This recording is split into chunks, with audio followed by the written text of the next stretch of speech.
Yo, what's up, guys? James Carr TV, and as promised, here I am with my first 2014 NFL mock draft. That's right, version uno, number one. Now, this is before the combine. This is currently February 5th, 2014. So there's going to be a lot of stuff changing over the next couple months, which is why I plan on doing about 7. That's right, 7 mock drafts throughout the next 3 months. So make sure you subscribe right up there in that corner. That way you are updated every time I create a new mock draft and upload it to this website. The next one will be after the combine. And also I will be doing prospect rankings. So starting next week, the very first video I will make is top 10 quarterback prospects. So in order for you to get all that, make sure to click right in that corner.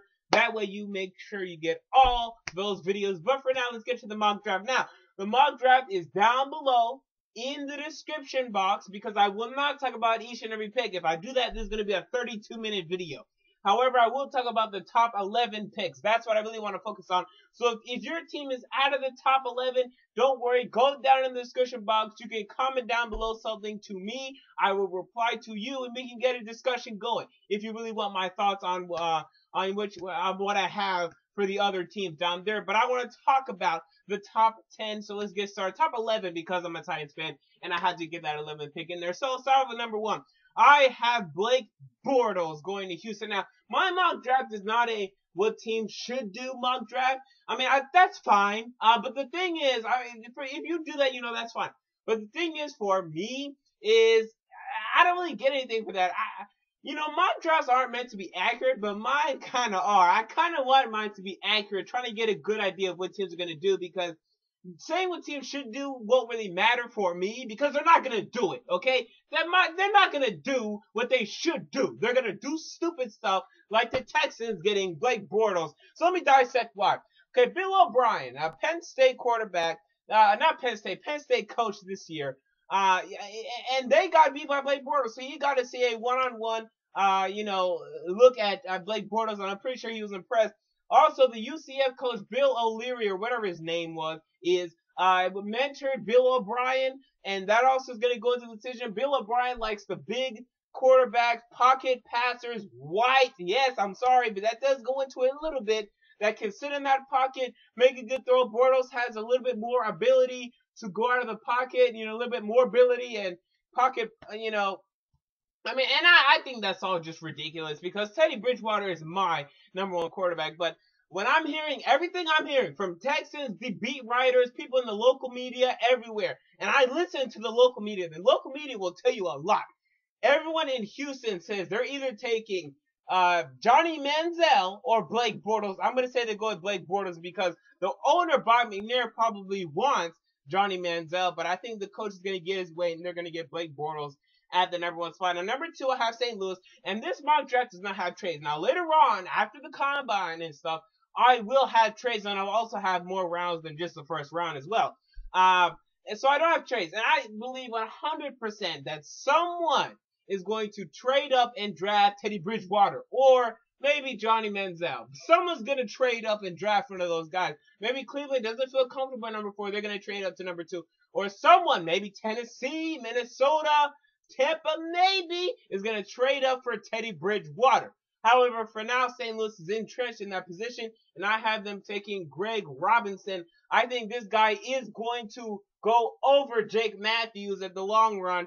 I just think his athleticism, the factor of his athleticism, just it pulls teams toward him. He's gonna have a better combine than Jake Matthews will ultimately, and I think that's why the St. Louis Rams will take Greg Robinson with the 2nd pick for right now. I mean, obviously that's gonna change. Number 3, Jacksonville Jaguars. Now this is gonna surprise you. I have the Jacksonville Jaguars taking Derek Carr. That's right, Derek Carr out of Fresno State.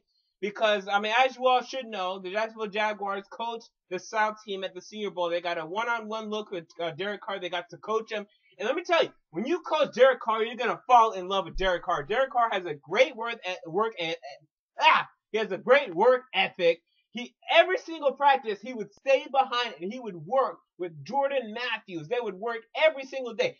Gus Bradley notices stuff like that. They notice something like that, and they're going to love that. They're going to love the work ethic that Derek Carr possesses, and that's going to make an NFL team fall in love with him. And I think because the Jaguars got a chance to coach him, he's very coachable. I think that's going to make the Jacksonville Jaguars feel in love with this guy and draft this guy. They may trade down and do it, but for now, I am on the Derek Carr to Jacksonville train. Another, ambiguous draft pick for them, but maybe it'll work out finally for them. But right now, I'm on the Derek Carr to Jacksonville train. With number 4, Cleveland Browns have them taking Johnny Manziel. From what I'm hearing, all this talk about them getting Johnny Manziel is not smoke. It is legitimate. It's not, trying to smoke screen. None of that. It is legitimate. I think they get their man here. Now, Johnny Manziel and Kyle Shanahan. And I had the Cleveland Browns taking Trey Mason in the first round. They're going to have Johnny Manziel, Trey Mason, Josh Gordon. Wow! The Cleveland Browns are now interesting, ladies and gentlemen. Number 5, Oakland Raiders. Now, they're entrenched with a very big decision. They either can get Teddy Bridgewater, who I believe is the best quarterback in this draft class, or they can get Jadeveon Clowney. And that is supposed to be a transcendental defensive player in this draft. And I think they go with the defensive player, the guy that can change their franchise, they believe. But Jadeveon Clowney is going to need a strong coach. Now, will Dennis Allen be that coach? He could be, maybe. He's a player's coach.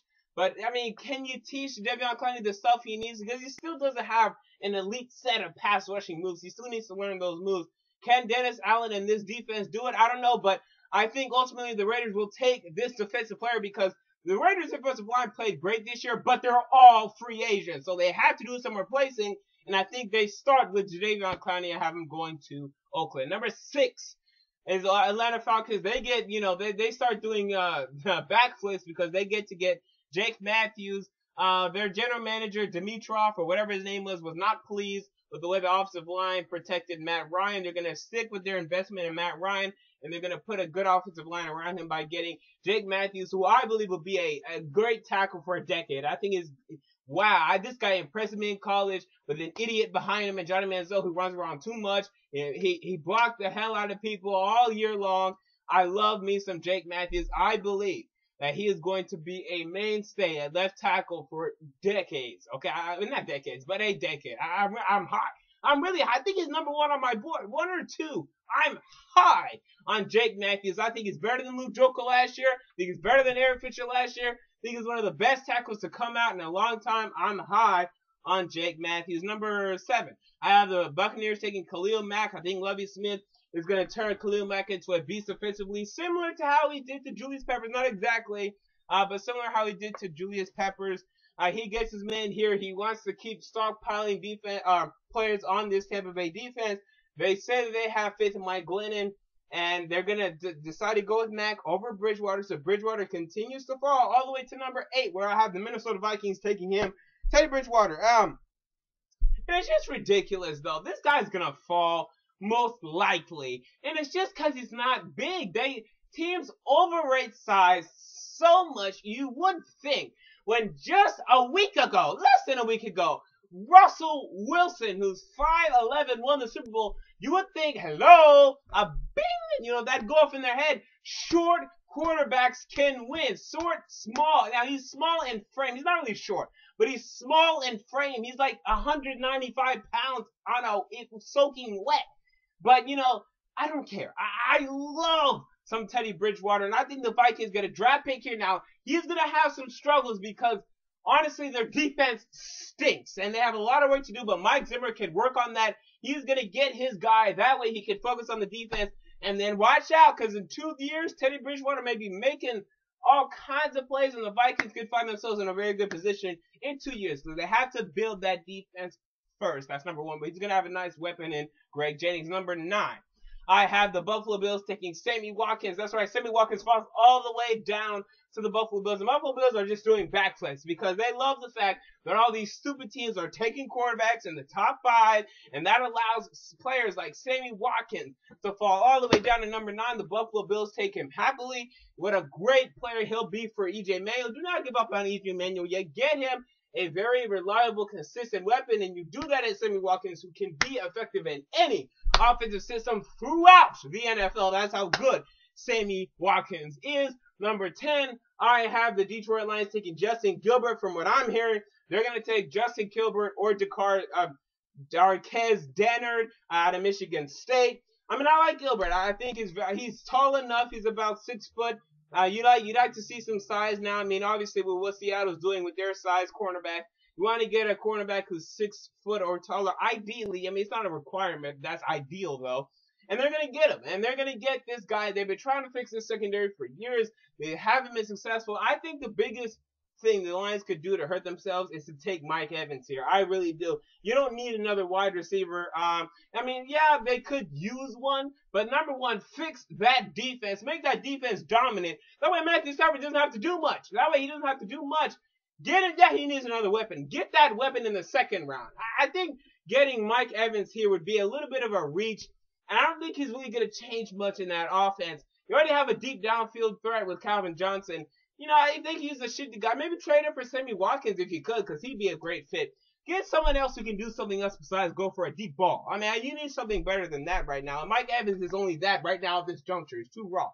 But, you know, I have the Lions getting a corner here, and I think that's what they should do. At number 11, I have the Tennessee Titans getting Anthony Barr. They're doing backflips because all these quarterbacks got taken in the top 5. That allows Anthony Barr, who is a sleeker, slimmer Terrell Suggs, who I'm telling you, I really love me some Anthony Barr. Also compares to Brian Orakpo a little bit. He can get after the passer. He needs to be more refined against the run. He's very raw, but he's only been playing the position for 2 years, though, so he has a very high ceiling. This is a great pick for the Tennessee Titans as they move towards a hybrid 3-4-4-3 defense, and Anthony Barr is going to fit right into this Ray Horton defense, and the Titans are finally going to have a pass rusher that they've been missing from a defensive end, outside linebacker position in so long now. I mean, I know they have Jarrell Casey, but they have not had a real pass rusher at the defensive end position for a while now who can get 10 sacks. And I think Anthony Barr could do that from the get-go. I really love me some Anthony Barr. And with that said, that's my video. Again, all the picks down in the description box. Until next time, I'll see you guys after the Combine next Wednesday. Hump Day! There will be a top 10 quarterbacks in the NFL draft video, so make sure you come back and watch that. And until next time, James Carter TV, I'm out. Peace.